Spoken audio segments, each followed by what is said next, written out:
Hola, buenos días a todos. Buenos días.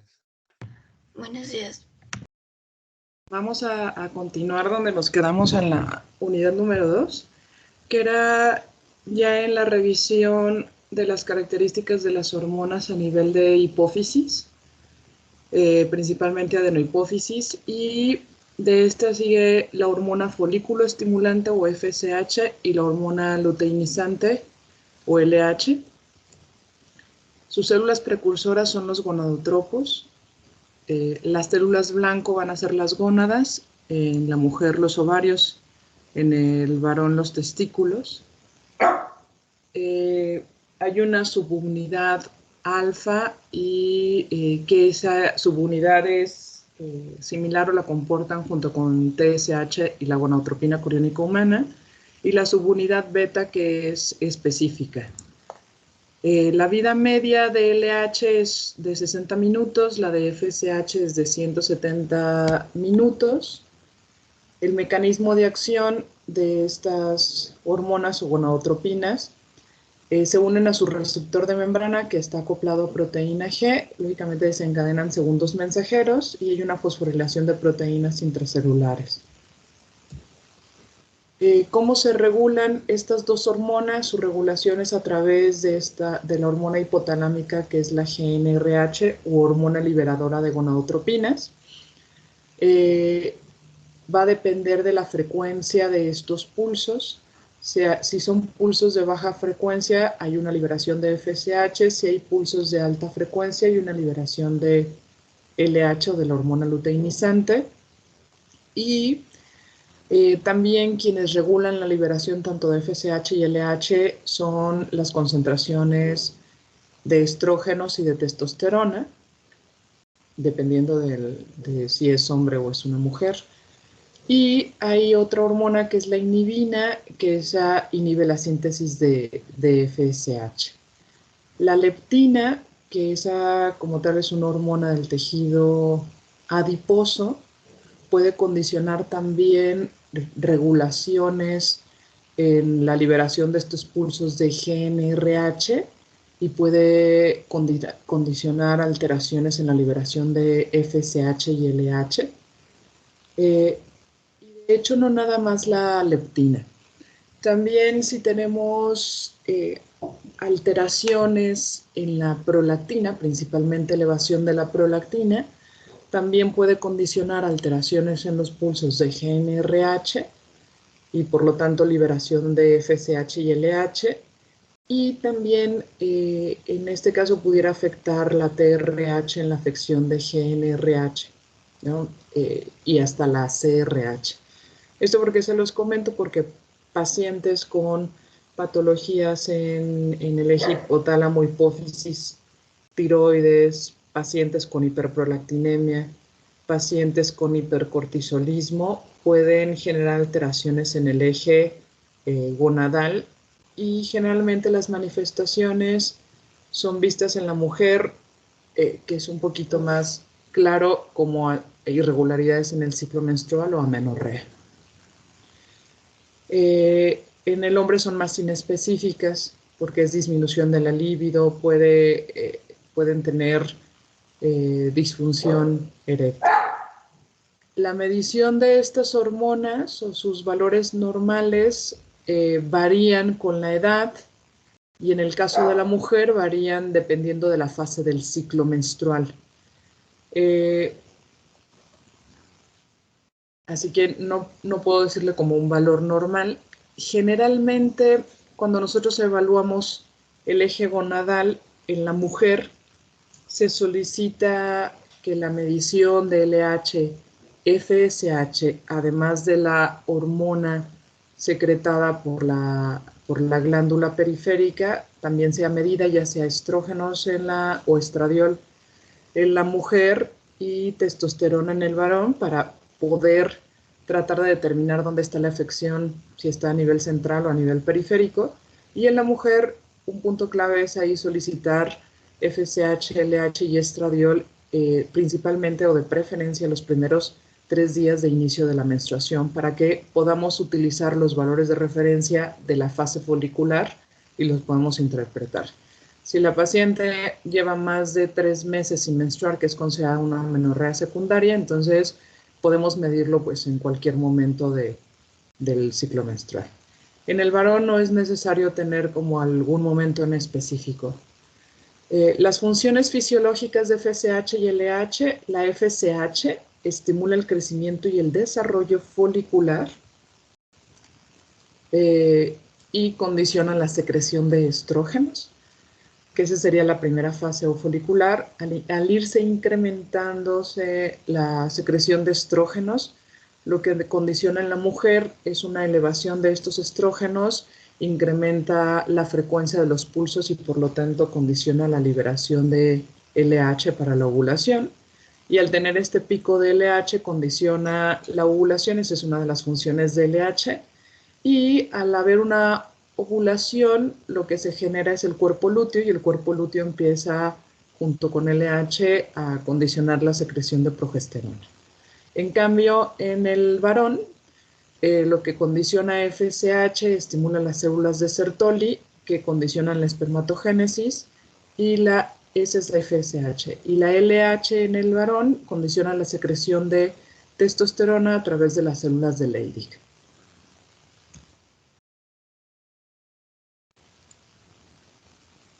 Este sería el eje hipotálamo-hipófisis-ovario. Lógicamente, estos estímulos, ya sea, o esta retroalimentación positiva o negativa, va a depender de la fase del ciclo menstrual en que se encuentra la paciente, pero recordar nada más, a nivel del hipotálamo hay una liberación de GnRH u hormona liberadora de gonadotropinas que condiciona una retroalimentación positiva hacia la hipófisis.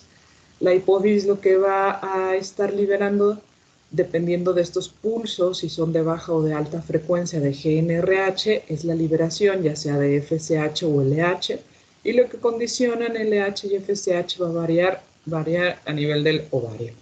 En la fase folicular, que es la fase inicial, por así decirlo, la FSH con unos pulsos de baja frecuencia de GnRH se libera, y lo que va a condicionar a nivel del ovario es incrementos progresivos de lo que viene siendo el estrógeno. Los estrógenos,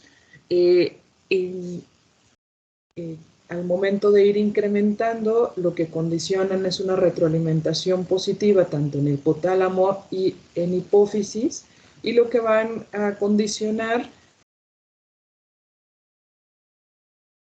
de GnRH para condicionar posteriormente un incremento de la liberación de LH, y LH a nivel de ovario lo que condiciona es la ovulación. Al tener la ovulación tenemos al cuerpo lúteo, y ese cuerpo lúteo lo que va a generar o sintetizar es progesterona. En este punto de la progesterona, nuevamente acá tenemos una retroalimentación pero negativa a nivel de hipotálamo para nuevamente cambiar esos pulsos de GnRH o esa frecuencia de pulsos, y en este caso la inhibina lo que condiciona también es una retroalimentación negativa en hipotálamo o en hipófisis para regular la liberación tanto de FSH y LH. Esto sería el eje hipotálamo-hipófisis-ovario, y el eje hipotálamo-hipófisis-testículo. Igual tenemos GnRH a nivel de hipotálamo que estimula la síntesis y liberación de FSH y LH a nivel de hipófisis. La FSH va a actuar a nivel del túbulo seminífero y principalmente va a generar lo que es la espermatogénesis. Y la LH lo que genera o actúa es a nivel de las células de Leydig, la FSH a nivel de las células de Sertoli, y la LH a nivel de las células de Leydig es para la síntesis y liberación de testosterona, para que tenga sus efectos periféricos. Y de la misma manera, a nivel de la gónada se libera inhibina para regular estas frecuencias de GnRH y regular la liberación tanto de FSH y LH. Pasando a la hormona adrenocorticotrópica, o también se le conoce como corticotropina o ACTH. Tenemos aquí, esta es procesada a partir de la propiomelaanocortina, Está compuesta por 39 aminoácidos. Esta sería el precursor, que es la propiomelanocortina. De este precursor de la propiomelanocortina tenemos un péptido señal que se deriva de esta propiomelanocortina, la MSH o la hormona estimulante de melanocitos gamma. Se deriva también de aquí lo que viene siendo la ACTH, y de la propia ACTH puede derivar el CLIP y la alfa MSH o la hormona estimulante de melanocitos tipo alfa. Y tenemos esta otra porción que de aquí se va derivando, que en este caso lo conocen como los productos de la propia melanocortina, que es la beta-lipotrofina, y que de este a su vez se derivan la gamma-lipotrofina y la beta-endorfina, y posteriormente la hormona estimulante de melanocitos, la fracción beta, y este otro componente que no tenemos funciones como específicas. Las células precursoras son los corticotropos a nivel de la adenohipófisis. Las células blancos son las células de la corteza suprarrenal. Tiene una vida media de 7 a 12 minutos. Su pico es a las 3 de la mañana. Y el mecanismo de acción actúa a nivel de receptores de membrana acoplados a proteína G, que activan la adenilato ciclasa. Hay un incremento de AMP cíclico, activan a la proteína sinasa A, y hay una fosforilación de proteínas. La medición, sí podemos medir ACTH. Hay ensayos inmunorradiométricos e inmunohistoquímicos. Tener en cuenta que se tiene una vida media corta en el plasma, y también hay una secreción episódica, y hay grandes fluctuaciones en la medición de ACTH. En este sentido, de hecho, cuando se mide o se toma la muestra para medición de ACTH, el laboratorio debe procesarla inmediatamente.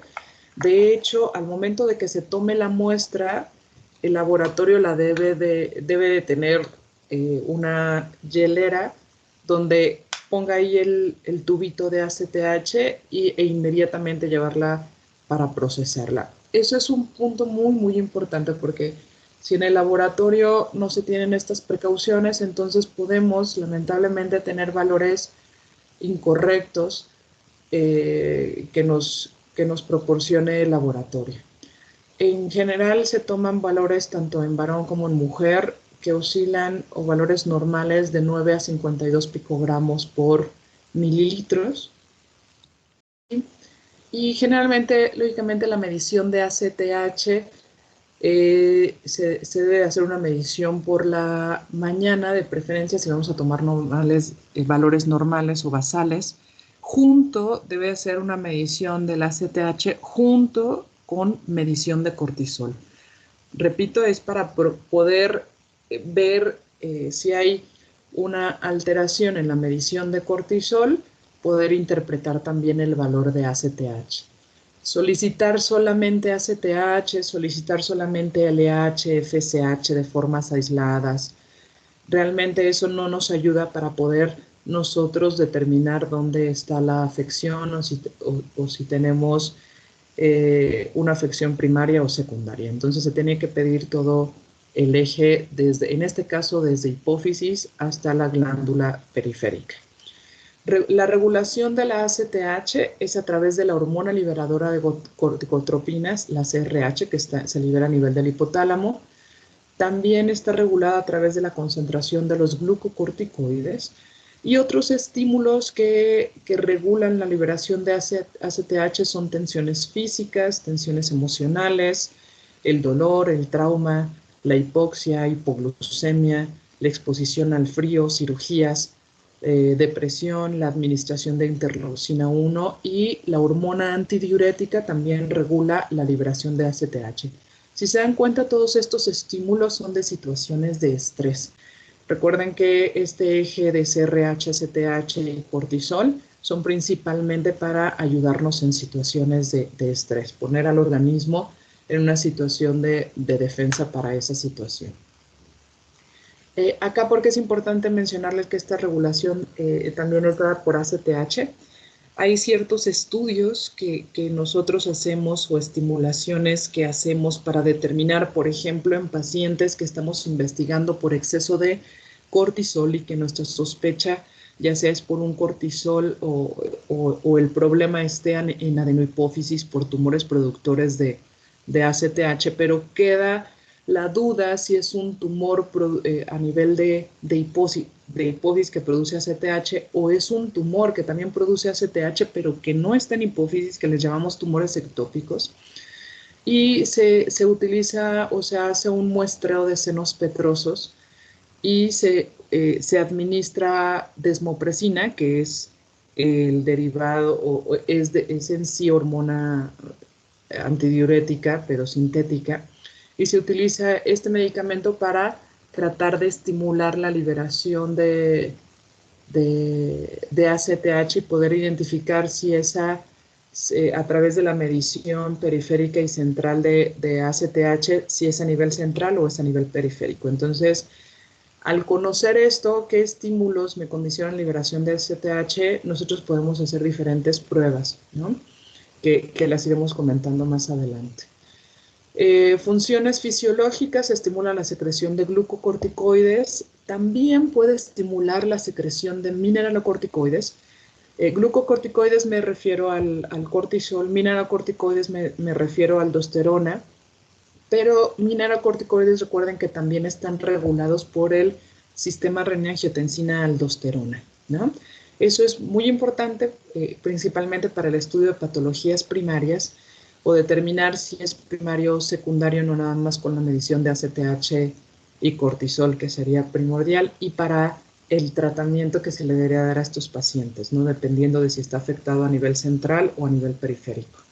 Y también estimula la síntesis de andrógenos, principalmente en este caso, como nosotros podemos ver si hay efecto o no de ACTH es con la medición de un andrógeno que es dehidroepiandrosterona sulfato, que sabemos que es el andrógeno que principalmente se sintetiza a nivel de la corteza suprarrenal. A nivel de hipotálamo se libera la hormona liberadora de corticotropina, condiciona a nivel de la adenopófisis la liberación de la adrenocorticotropina o ACTH. Esta ACTH puede condicionar una retroalimentación negativa a nivel del hipotálamo para la liberación de CRH. La ACTH va a actuar a nivel de la corteza suprarrenal, y a nivel de la corteza suprarrenal va a condicionar una liberación, una síntesis y liberación de los glucocorticoides.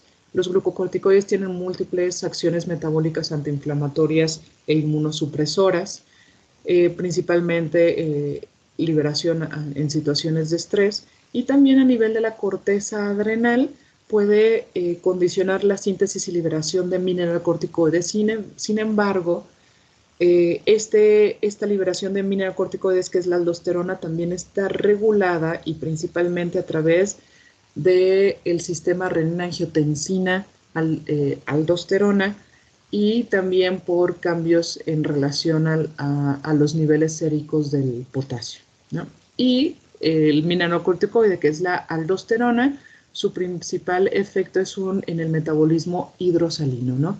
La regulación del volumen circulante y de forma indirecta también la regulación en relación al metabolismo tanto del sodio, y en este caso también puede regular lo del potasio. Pasamos a la hormona de crecimiento, que es la GH. Está compuesta por 191 aminoácidos. Otros nombres: se le conoce también como la hormona somatotrópica o la somatotropina. Las células precursoras son los somatotropos a nivel de adenohipófisis. Sus células blanco es realmente en casi todos los tejidos del cuerpo. pero principalmente a nivel del hígado, del músculo y de las estructuras óseas. Recordar que a nivel del hígado, la hormona de crecimiento, al unirse a su receptor, que es un receptor de tipo citocina, lo que genera a nivel del hígado es la síntesis y liberación de lo que es el factor de crecimiento similar a la insulina tipo 1 o que viene siendo el IGF-1 o la somatomedina C. ¿Cómo se transporta la hormona de crecimiento? El 60% circula libre y el 40% está unido a proteínas de unión AGH, que es la GH-BPS. Hay una secreción pulsátil cada 2 horas y esto va a depender de este tipo de secreciones, de la edad del paciente, del estado nutricional y del género, ¿no? En relación a estas secreciones, los pulsos ocurren principalmente en la noche y representa la mayor producción diaria de hormona de crecimiento, que es más del 85%. Su nadir ocurre a mediodía. Esto de nadir es como la concentración más baja de hormona de crecimiento y realmente a mediodía es casi, aquí es más bien casi indetectable en pacientes con obesidad y en ancianos. La liberación pulsátil o episódica de la hormona de crecimiento se puede incrementar al hacer actividad física y ejercicio y disminuye con el envejecimiento y la adiposidad visceral. Es por eso que es casi indetectable en pacientes con obesidad y en ancianos. La vida media es de 15 a 20 minutos de la hormona de crecimiento y el mecanismo de acción de la hormona de crecimiento, se une al receptor de GH, que es un receptor tipo citocina.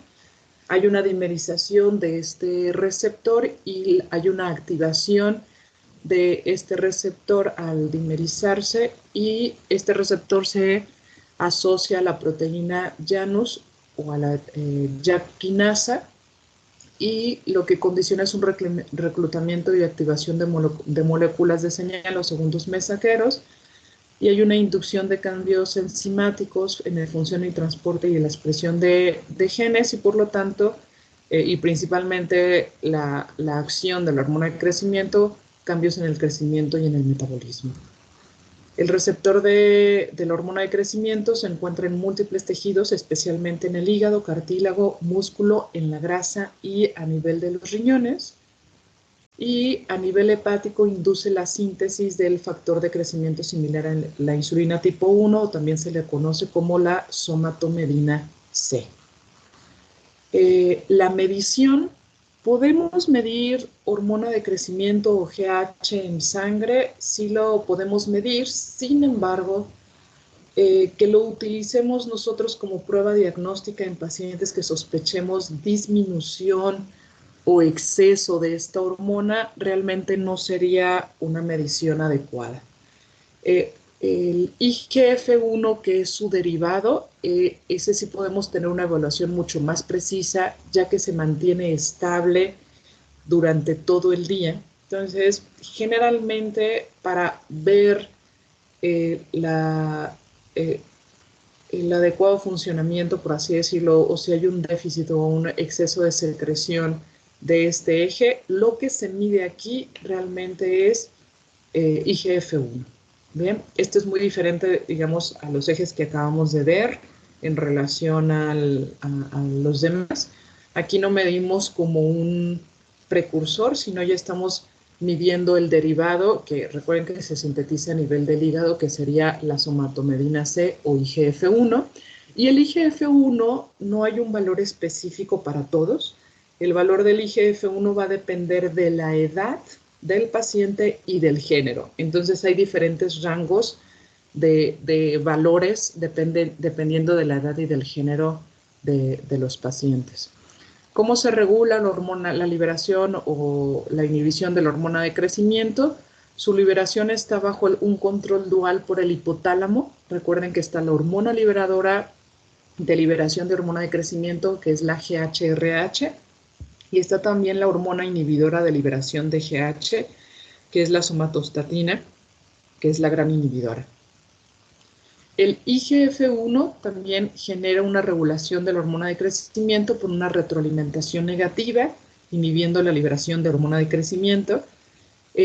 Otros reguladores son las hormonas tiroideas T3 y T4, regulan a la alta los genes de expresión de la GH en el somatotropo.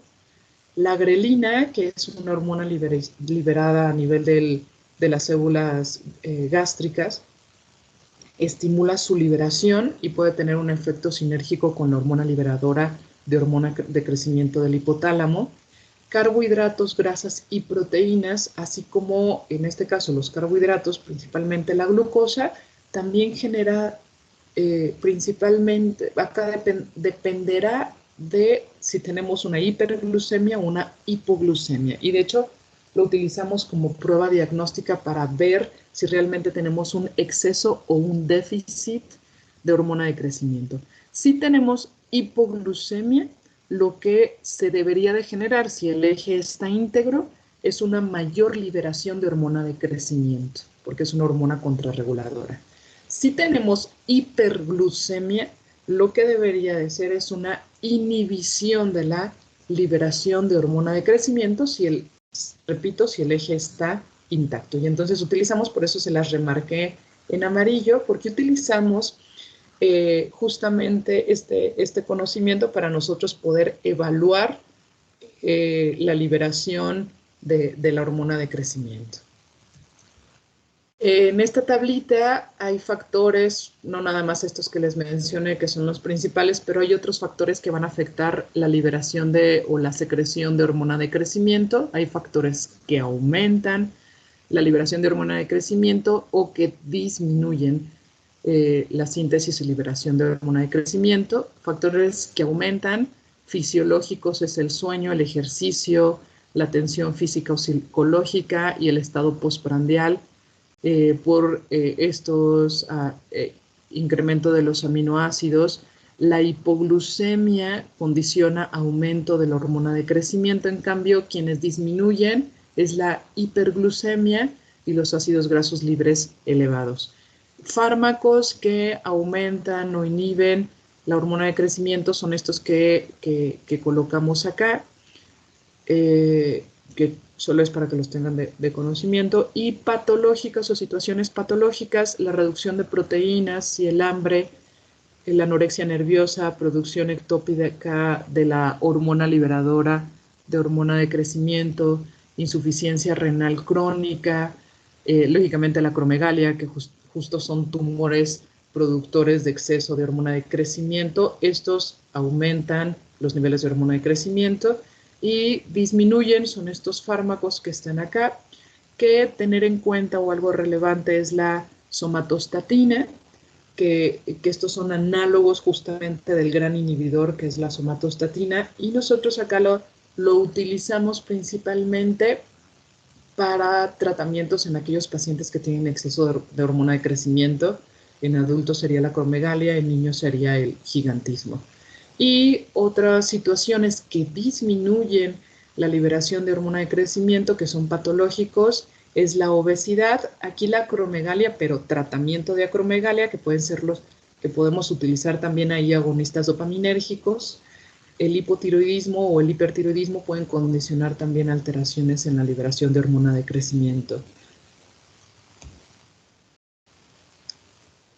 Funciones fisiológicas de la hormona de crecimiento, tenemos funciones metabólicas directas, que es la proliferación de condrocitos y el crecimiento lineal, induce la diferenciación y proliferación de los osteoblastos para la formación ósea.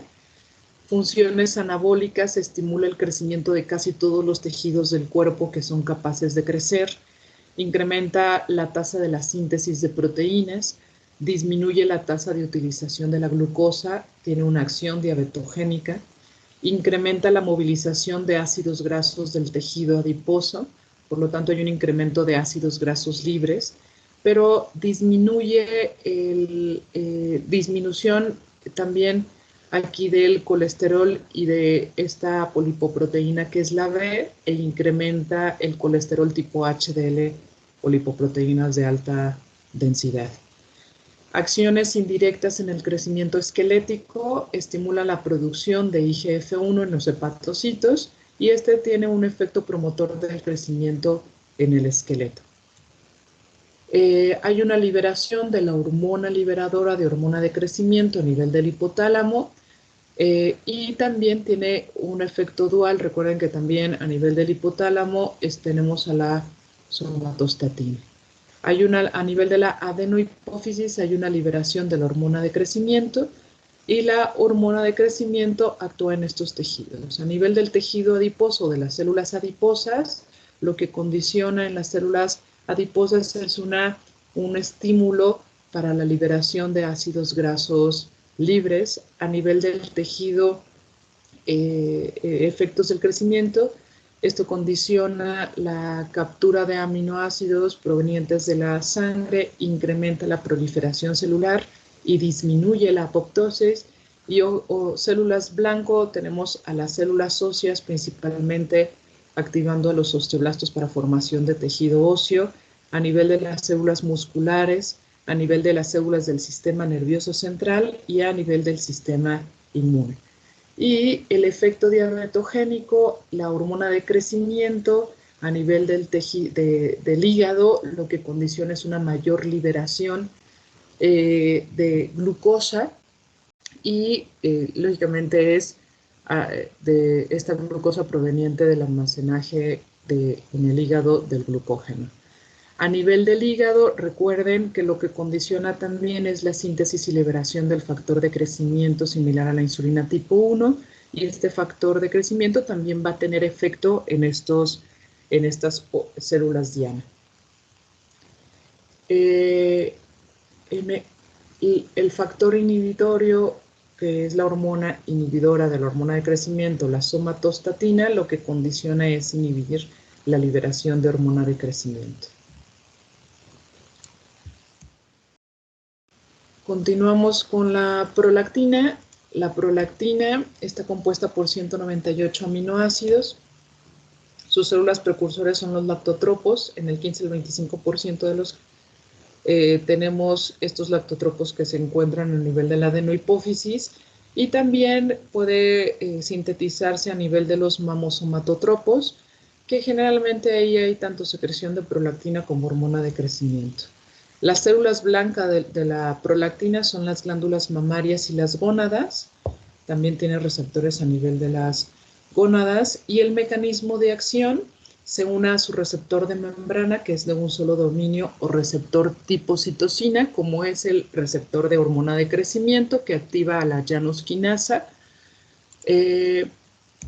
Y tenemos la regulación de la prolactina. Recuerden que es la única que se regula a través de la inhibición que genera la dopamina. Hay una inhibición más bien para la liberación de la prolactina. Otro regulador de la prolactina es la hormona liberadora o la hormona que estimula la liberación de prolactina, que eso es un efecto mínimo realmente en la regulación de la prolactina. Pero recuerden aquí que me faltó ponerlo, otra situación que regula, aunque ya lo habíamos mencionado, la liberación de prolactina es la TRH. Entonces, en pacientes que tienen incremento en la TRH, que son pacientes que tienen hipotiroidismo primario y que no han recibido tratamiento, puede condicionar este incremento de la TRH más incremento o estímulo de la liberación de prolactina. La medición de prolactina, tener en cuenta, bueno, aquí puse también metabolismo, no nada más medición, pero bueno. La eliminación de la prolactina es principalmente a través del hígado, 75%, y del riñón, 25%. Esto porque se los coloco acá, porque pacientes con hepatopatías crónicas o pacientes con enfermedad renal crónica pueden tener niveles más elevados de prolactina y no ser algo patológico, sino que simplemente está alterado su metabolismo. Los valores normales varía o dependen si son varones o si son mujeres. Los valores normales en varones van de 5 a 20 nanogramos por mililitro y en las mujeres de 5 a 25 nanogramos por mililitro. Se utilizan su medición en sangre a través de ensayos inmunorradiométricos y posteriormente vamos a hablar de este efecto que es el efecto gancho cuando abordemos principalmente a pacientes con hiperprolactinemia. Y tener en cuenta que también existe lo de la macroprolactina, que en sí es una prolactina monomérica, pero que se acoplan a ellos inmunoglobulinas, principalmente inmunoglobulina G, y entonces hace una molécula de mayor tamaño y que nos puede condicionar alteraciones en la medición de la prolactina. Aquí nada más para adelantarles un poquito en relación a lo del efecto gancho o el efecto hook, es cuando hay lesiones o tumores productores de prolactina que tienen un exceso en relación a la liberación de prolactina y que lamentablemente ese ensayo que se utiliza para la medición de prolactina se satura y por lo tanto nos puede dar el laboratorio resultados elevados pero muy ligeramente y nosotros estamos teniendo tumores grandes y que no viene siendo proporcional ese valor de prolactina con la medición de con el tumor que nosotros estamos encontrando a nivel de hipófisis y entonces utilizamos pruebas adicionales como la dilución de prolactina 1 a 100 para quitar este efecto gancho o efecto hook. Y cuando nosotros sospechamos en macroprolactina, generalmente es en pacientes que no tienen síntomas en relación a exceso de prolactina, el laboratorio nos está dando una medición falsamente más alta de la que tienen realmente estos pacientes, pero el paciente, repito, está asintomático y entonces lo que hacemos para determinar si el paciente tiene macroprolactina es solicitar la medición de prolactina, pero a través de un estudio que es polietilenglicol, que el polietilenglicol se coloca en la muestra de sangre del paciente y entonces de esta manera nos pueden separar cuál es realmente la medición de prolactina monomérica y cuál es aquella prolactina que está asociada o acoplada a inmunoglobulina G. Los factores que afectan la secreción de prolactina, hay factores que la aumentan y hay factores que la disminuyen. Factores fisiológicos que aumentan la liberación de prolactina es el embarazo, la lactancia, la estimulación del pezón, el ejercicio, el estrés, en este caso hipoglucemia, el sueño, ataques epilépticos. De hecho, en ocasiones los neurólogos utilizan si están pensando que un paciente está teniendo pseudocrisis o está inventando las crisis convulsivas, se mide prolactina porque en una crisis convulsiva verdadera pues sabemos que va a haber elevación de prolactina. Factores que aumentan la liberación de prolactina son muchos farmacológicos.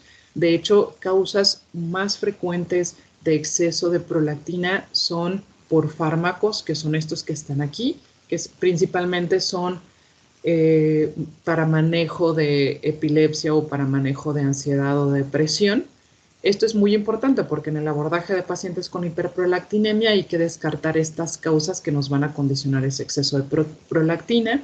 Y patológicos, pues tumores productores de prolactina, que son los prolactinomas, lesiones a nivel del hipotálamo o del tallo hipofisiario que van a bloquear ese efecto inhibitorio de la dopamina y entonces va a haber mayor liberación de prolactina a nivel de la adenohipófisis. Y situaciones que disminuyen la secreción de prolactina son los agonistas de dopamina, como es la bromocriptina pergolida, la cabergolina. Y tenemos acá situaciones patológicas como la destrucción o la remoción de la hipófisis o una hipofisitis linfocítica. Continuando con la prolactina, su función fisiológica estimula el crecimiento y el desarrollo de la glándula mamaria, lo que condiciona la lactogénesis. Hay un efecto en el eje hipotálamo-hipófisis-gónada en relación a la regulación de los pulsos de GnRH. Entonces, un exceso de prolactina altera estos pulsos y puede condicionar afección en este eje. un efecto de inmunomodulación con una síntesis extra hipofisiaria documentada a nivel de linfocitos T.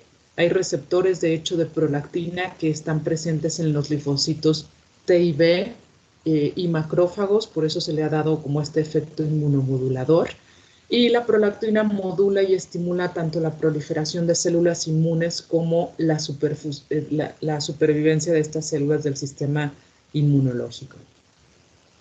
Otras características de la prolactina: los receptores se localizan no nada más en el tejido de las mamas, glandular mamario, sino también se han localizado en el cerebro, en el endometrio, en los ovarios, testículos, próstata, hígado, riñones, intestino, en la piel, pulmones, miocardio, células linfoides, en adipocitos y células endoteliales. Por lo tanto, otras funciones de la prolactina es la estimulación de la síntesis de fosfolípidos en las células alveolares de los pulmones fetales, la estimulación de la lipoproteína lipasa a nivel de los hepatocitos, el incremento de la secreción biliar, el aumento de la secreción de insulina, incremento de andrógenos, de dehidroepiandrosterona, de cortisol y aldosterona, y la osmorregulación al reducir la excreción renal de sodio y de potasio. Entonces, no nada más es su función principal, pues iba a ser en el tejido glandular de mama para la lactogénesis, pero tiene otras estas funciones. A nivel del hipotálamo, recuerden que principalmente a través de la liberación de dopamina tenemos un efecto inhibitorio a nivel de la adenohipófisis para inhibir la liberación de prolactina. Si tenemos poca acción de la dopamina o tenemos disminución de la dopamina, se quita ese efecto inhibitorio y por lo tanto tenemos incremento de la síntesis y liberación de prolactina, y esta prolactina lo que condiciona es principalmente su efecto en la lactogénesis o secreción de leche, ¿no? Otro efecto que tiene cuando hay mayor liberación de prolactina, genera alteración en los pulsos de GnRH y por lo tanto no hay liberación de FSH y LH y condiciona en la mujer anovulación, en el varón pues también condiciona un hipogonadismo hipogonadotrófico, ¿no? Esto para qué es importante conocerlo: cuando tenemos un exceso de prolactina, generalmente las manifestaciones son galactorrea en la mujer, lógicamente que no está embarazada o lactando, condiciona a anovulación, generalmente la paciente puede tener irregularidades menstruales o amenorrea. En el varón es raro que se tenga galactorrea, pero sí hay casos que ya tienen muchos años con exceso de prolactina y puede haber en el varón ginecomastia o galactorrea. Y en el eje gonadal, en el varón, puede haber disfunción eréctil o disminución de la libido. Pasando a las hormonas de la neurohipófisis, tenemos a la oxitocina. La oxitocina, sus células precursoras, recuerden que son las neuronas magnocelulares de los núcleos supraóptico y paraventricular a nivel del hipotálamo. Las células blancas son las células mioepiteliales de las glándulas mamarias y del miometrio en el útero, y las células de los miofibroblastos en los túbulos seminíferos. Tiene una prohormona que contiene un péptido señal, un péptido fijador relacionado, que es la neurofisina 1. Esta neurofisina 1 principalmente ayuda para el transporte desde el hipotálamo hasta, a través de los axones, hasta la parte terminal de estos axones que se localizarán en la neurohipófisis. El mecanismo de acción de la oxitocina lo lleva a través del receptor de membrana acoplado a proteína G, y la regulación de la oxitocina es liberada en respuesta a una vía aferente que llega a nivel del hipotálamo, y esto generalmente su liberación es a través de la succión o estimulación de uterina, que genera una retroalimentación positiva. Entonces, si hay una succión del pezón, condiciona mayor liberación de oxitocina, y esto es principalmente porque actúa a nivel del músculo liso de la glándula mamaria. Lo que va a condicionar es la liberación de la leche. Y a nivel del útero, las contracciones uterinas, principalmente esto es importante en el trabajo de parto, cuando al momento de que sale la cabeza del bebé por el canal de parto, eso genera una liberación de la oxitocina, principalmente para la contracción uterina. Y esto trabaja, y recuerden que es de los pocos que tienen una retroalimentación positiva. La función fisiológica condiciona la contracción del músculo liso de las células miopiteliales que recubren los conductos tanto de las glándulas mamarias para la eyección de leche y estimula la contracción uterina durante el trabajo de parto. A nivel del núcleo supraóptico y paraventricular del hipotálamo, estímulos principalmente a través de una retroalimentación positiva por la succión del pezón o al momento de que sale la cabeza del canal del parto del bebé, lo que condiciona esto es un estímulo para una retroalimentación positiva para la liberación de síntesis y liberación de oxitocina. Esto se liberaría a través de la neurohipófisis. El efecto de la oxitocina es eyección de leche y contracción uterina. Pasando a la vasopresina, tenemos a la vasopresina, o también se le conoce como hormona antidiurética, y que sería la ADH. Es un nonapéptido.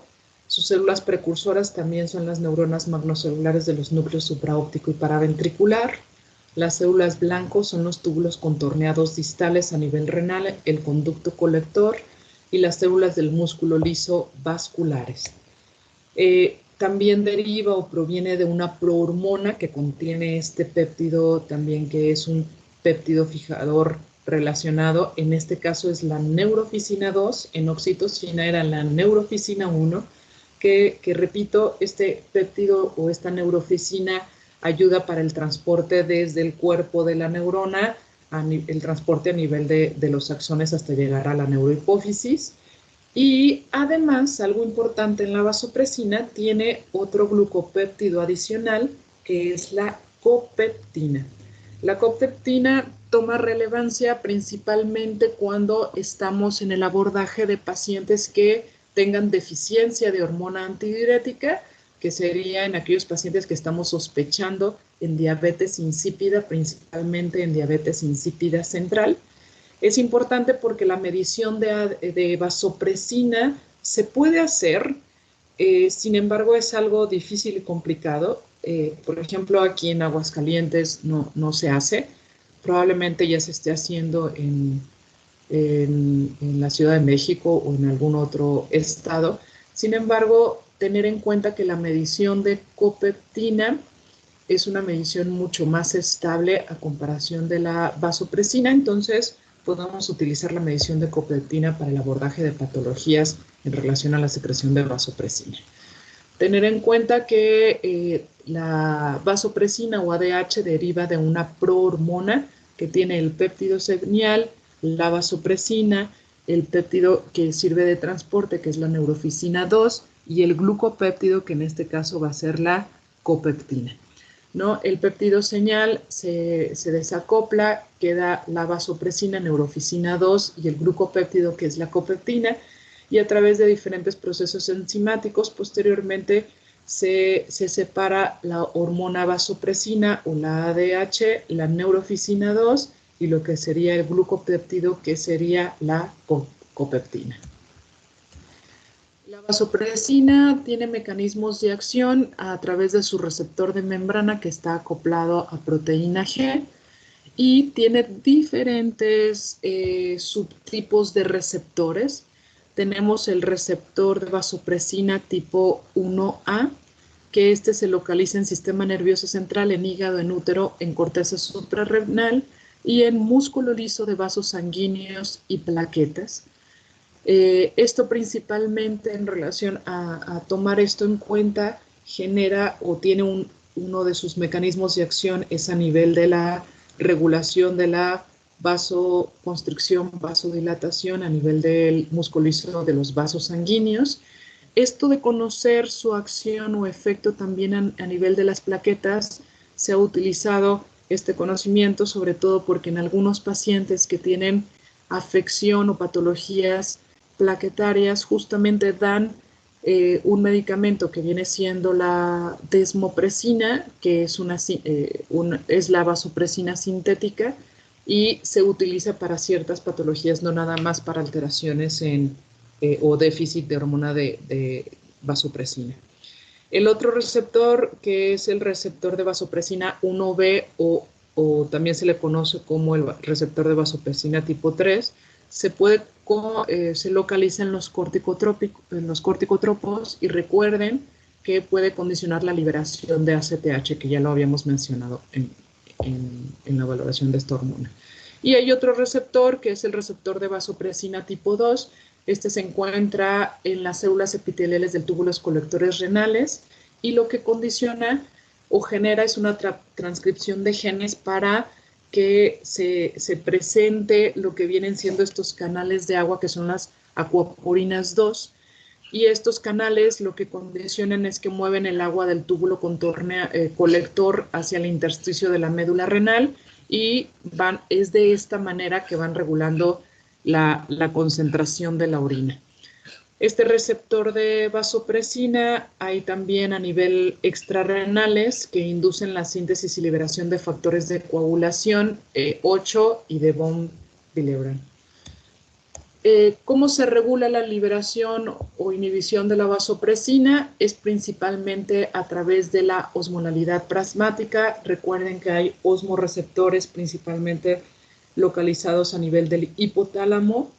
Y también a través de la presión o del volumen sanguíneo, a través de los vasoreceptores, y por lo tanto la liberación de la vasopresina va a estar regulado tanto por la osmolaridad plasmática como por el volumen sanguíneo.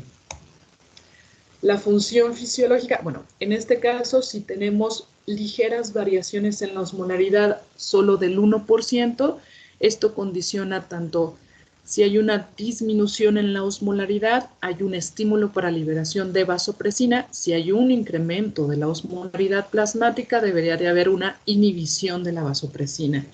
En cambio, si hay una hipotensión o hay una disminución del volumen sanguíneo, esto estimula la liberación de vasopresina. Y si hay un incremento del volumen sanguíneo o hipertensión o incremento de la presión arterial, esto debería de inhibir la liberación de vasopresina. La función fisiológica es una reabsorción de agua a nivel del túbulo distal y colector a través de los receptores B2, la vasoconstricción a través de los receptores B1 que están en el músculo liso de los vasos sanguíneos, y es un regulador del equilibrio hídrico, un vasoconstrictor poderoso, y tiene una actividad en la regulación de la función cardiovascular. La hormona antidiurético o vasopresina, hay una estimulación osmótica de la vasopresina que ya les estaba mencionando. Está mediado funcionalmente por la concentración del sodio, esta osmolaridad plasmática. Están las neuronas osmorreceptoras en el hipotálamo, van a expresar receptores de tonicidad, receptores vaniloides transitorios de canales de potencial de cationes, y un aumento o disminución del solo el 1% de la osmolaridad sérica resulta en la liberación o en la inhibición de hormona antidiurética. En relación a la regulación por la presión arterial y el volumen circulante, el volumen circulatorio y la presión arterial a través de los vasoreceptores localizados en la vena cava, en la aurícula derecha, en el arco aórtico y senos carotidios, van a transmitir señales a través del nervio vago y glosofaringeo a los núcleos hipotalámicos. Y estas disminuciones del volumen circulante del más del 10% estimulan la liberación de vasopresina o hormona antidiurética, y otros estímulos no osmóticos pueden ser la náusea, el dolor, la hipoglucemia, la hiporexia, la interleucina C6 y el péptido natriurético cerebral también pueden regular la liberación de hormona antidiurética. Recordar que a nivel del hipotálamo tenemos los osmorreceptores, estímulos, la hiperosmolaridad, la hipovolemia y la hipotensión. Tiene un estímulo positivo en mayor liberación a nivel del núcleo supraóptico y paraventricular de las neuronas magnocelulares, van a condicionar la liberación, la síntesis y liberación de hormona vasopresina, que viaja a través de los axones hasta llegar a la neurohipófisis, y ahí es donde se libera y puede actuar principalmente tanto en receptores tipo B1 para vasoconstricción, para poder incrementar las resistencias periféricas y aumentar la presión arterial. A nivel de los receptores B2 condiciona la retención de agua y por lo tanto hay un aumento del volumen sanguíneo y hay aumento de la presión arterial. Parte fundamental siempre es conservar el volumen y la presión arterial antes que la regulación de la osmolaridad. Muy bien. Creo que aquí nos vamos a detener en patología hipofisiaria. Eso era, digamos, la introducción en relación al hipotálamo y a la hipófisis y a las hormonas que se liberan. Y en la próxima clase empezaríamos con patología hipofisiaria, que es el hipopituitarismo. No sé si tengan, bueno, además del hipopituitarismo, ya veríamos también tumores a nivel de hipófisis y veríamos si alcanzáramos a ver eso. Si no, todavía nos queda la próxima semana. No sé si tengan hasta aquí alguna duda o pregunta.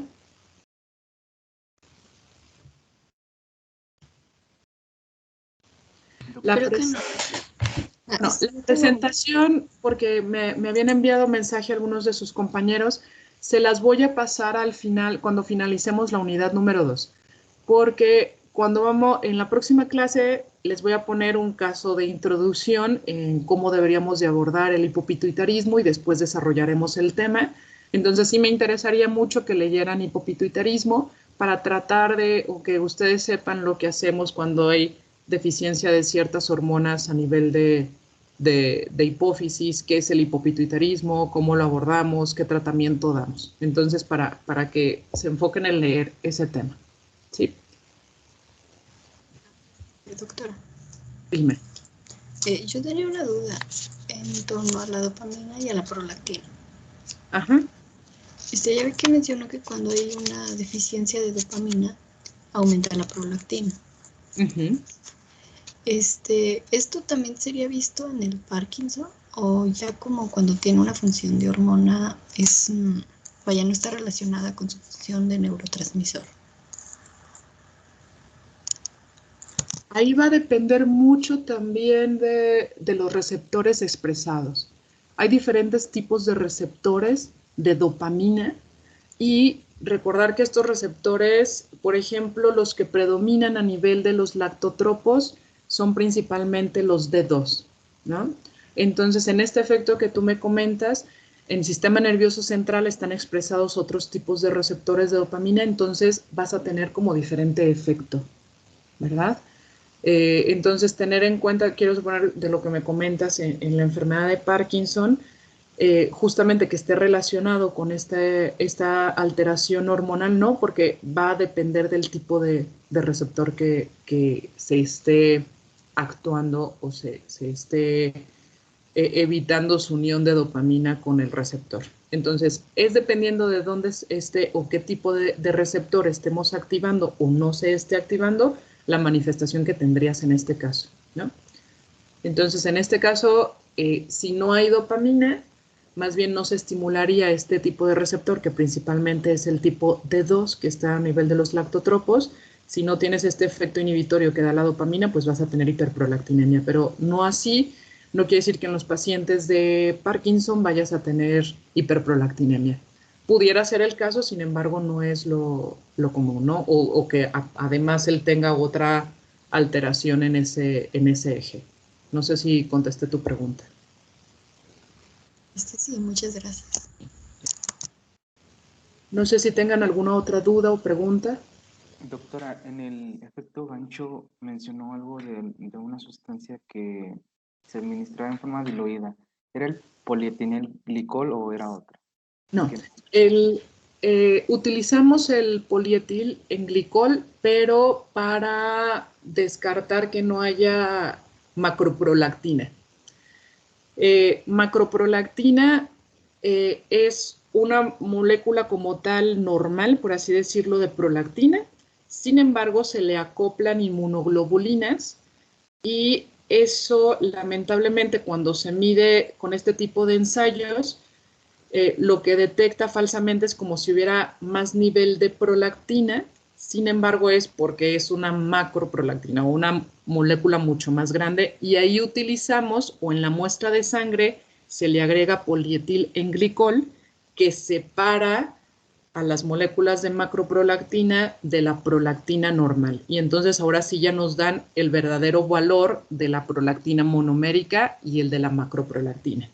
En cambio, el efecto hook o el efecto gancho es porque se saturan estos ensayos, porque realmente hay un exceso de prolactina que al momento de que se saturó el ensayo, en este caso falsamente nos dan valores más bajos de prolactina.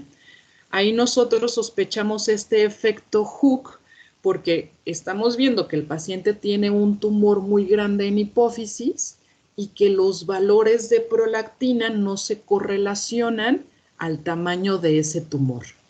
Y el paciente tiene características o datos clínicos en relación a exceso de prolactina. Por ejemplo, si me llega una mujer con galactorrea y no ha menstruado y encuentro niveles de prolactina ligeramente altos, como en 50, le hago un estudio de imagen, tiene un tumor en la hipófisis que es más de 1 centímetro, entonces ahí yo sospecho que pudiera existir este efecto gancho o efecto hook, que se me está saturando de más ese ensayo, y lo que hago ahí para ver si existe ese efecto hook es solicito una dilución de prolactina, o sea, van diluyendo estas muestras de sangre hasta a llegar a una dilución de 1 a 100, y entonces ahí lo que ya me va a dar el laboratorio es, al momento de ir diluyendo esta muestra, ya me dice el verdadero valor de prolactina, ¿no? Que a veces, si por ejemplo el laboratorio me había dado un valor inicial de 50 y si realmente ese tumor está produciendo un exceso de prolactina,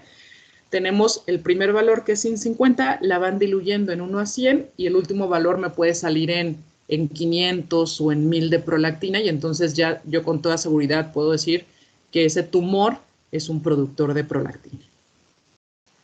Que también lo vamos a ver más a detalle más adelante en tumores productores de prolactina, y voy a volver a remarcar este efecto, tanto el efecto hook o gancho y lo de la macroprolactina. Muchas gracias. Sí, de nada. ¿Alguna otra duda o pregunta? Yo tenía otra, pero era de una tabla que venía sobre la hormona del crecimiento, que entre los fármacos que inhibían a la hormona de crecimiento era la hormona de crecimiento. Ah, sí, porque si tienes una retroalimentación negativa, entonces, si en este caso tú estás administrando de forma exógena hormona de crecimiento, que sí existe la hormona de crecimiento exógena, tú vas a inhibir a nivel de la adenohipófisis la liberación de hormona de crecimiento. Generalmente nosotros indicamos hormona de crecimiento exógena en pacientes que tienen déficit de hormona de crecimiento, pero lamentablemente algunas personas utilizan la hormona de crecimiento aunque no tengan déficit, ¿no? Principalmente aquellos deportistas que quieren incrementar masa muscular. Y entonces ellos hacen o se administran hormona de crecimiento y lamentablemente están inhibiendo su propio eje. Y después que dejan de administrarse hormona de crecimiento pueden generar ese daño, y ya hasta en algunas personas, si lo estuvieron utilizando por mucho tiempo, ya no se recupera su propio eje. Entonces es por eso que la propia hormona de crecimiento administrada de forma exógena puede inhibir la liberación de hormona de crecimiento por una retroalimentación negativa. Muy bien, muchas gracias. Y de nada. Bueno, entonces nos vemos el próximo miércoles para que por favor lean hipopituitarismo para tratar de resolver ese caso clínico. Hasta luego. Gracias. Gracias, doctora. Hasta luego. Gracias, doctora.